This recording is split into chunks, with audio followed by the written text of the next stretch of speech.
తెలంగాణలో కొంతమంది రైతులకు రైతు భరోసా పథకం డబ్బులు రాకపోవడానికి రెండు కారణాలున్నాయి. ఒకటి, అనర్హులైన రైతులకు మనీ రాలేదు. రెండోది, 4 ఎకరాలకు మించి పొలమున్న రైతులకు ఇంకా రైతు భరోసా మనీ ఇవ్వలేదు. ఇప్పుడు ప్రభుత్వం ఆ ప్రక్రియ మొదలుపెట్టింది. స్వయంగా రైతుల అకౌంట్లలో డబ్బు జమ చేసేందుకు రెడీ అయింది. అందువల్ల ఇంకా మనీ రాని అర్హులైన రైతులు ఇప్పుడు అలర్ట్ అవ్వచ్చు. ఆ డబ్బు వచ్చేందుకు ఏం చేయాలో తెలుసుకుందాం. తెలంగాణలో గత బీఆర్ఎస్ ప్రభుత్వం రైతు బంధు పథకాన్ని బాగా అమలు చేసింది. అర్హులైన రైతులకు ఎకరానికి 10,000 రూపాయల చొప్పున ఇచ్చింది. అయితే 100 ఎకరాలున్న వారు కూడా అర్హులుగా చెప్పుకుంటూ ఈ పథకం ద్వారా లబ్ధి పొందారు. దాంతో ప్రభుత్వ ఖజానాకు చాలా నష్టం జరిగింది.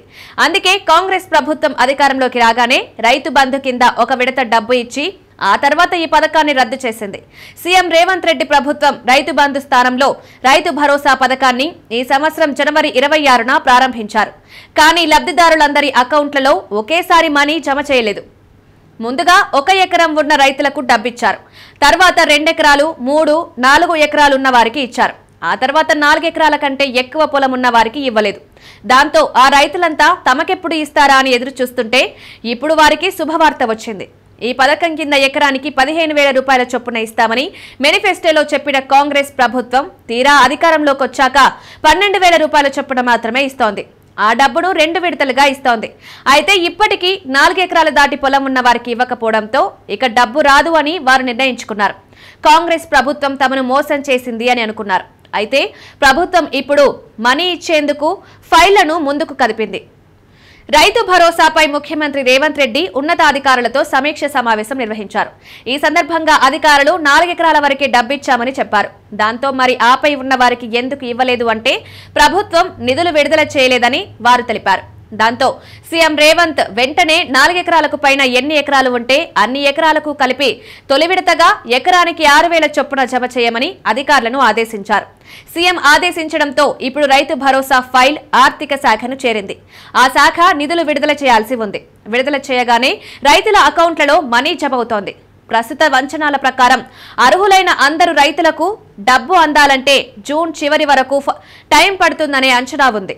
అప్పటికల్లా తొలి విడత ఇస్తే ఆ తర్వాత ఖరీఫ్ సీజన్ మొదలవుతుంది. అప్పుడు 2వ విడత డబ్బులు ఇవ్వాల్సి ఉంటుంది. అధికారులు అంచనా వేస్తున్నారు. తాజా అంచనాల ప్రకారం అతి త్వరలో 4 ఎకరాల నుంచి 10 ఎకరాల వరకు పొలం ఉన్న రైతులకు రైతు భరోసా ఇస్తారని తెలిసింది. అందువల్ల ఆ రైతులు ఆ డబ్బుకు సంబంధించి వ్యవసాయ శాఖ అధికారులను కలిసి అప్డేట్స్ తెలుసుకుంటూ ఉండాలి. ఈ నెలాఖరులోపు మనీ అకౌంట్లలో జమ కాకపోతే బ్యాంకుకు వెళ్లి వివరాలు కోరవచ్చు. అప్పటికీ మనీ రాకపోతే జిల్లా కలెక్టర్ని కలిసి సమస్య చెప్పవచ్చు. తద్వారా కలెక్టర్ ఆ మనీ వచ్చేలా కింది అధికారులతో పనిచేయిస్తారు. కలెక్టర్ కూడా పట్టించుకోకపోతే అప్పుడు తెలంగాణ సీఎం కార్యాలయానికి ఈమెయిల్ ద్వారా లేఖ రాయొచ్చు. తద్వారా సీఎం కార్యాలయం దాన్ని పరిశీలిస్తుంది. ఒకవేళ సీఎం కూడా పట్టించుకోకపోతే కోర్టులో ప్రభుత్వంపై కేసు వేయవచ్చు. అర్హతలు ఉండి కూడా రైతు భరోసా రాలేదు కాబట్టి అందుకు బాధ్యులైన అందరిపైన చర్యలు తీసుకోవాలని, రైతు భరోసా మనీ ఇచ్చేలా ప్రభుత్వాన్ని ఆదేశించమని కోర్టును కోరవచ్చు. అంతేకాదు ఆఫీసుల చుట్టూ తిరిగినందుకు అయిన ఖర్చులు, కోర్టు ఖర్చులు, కలిగిన అసౌకర్యానికి కూడా పరిహారం చెల్లించాలని కోరవచ్చు. అయితే ఇలా పోరాడే వాళ్ళు అరుదు.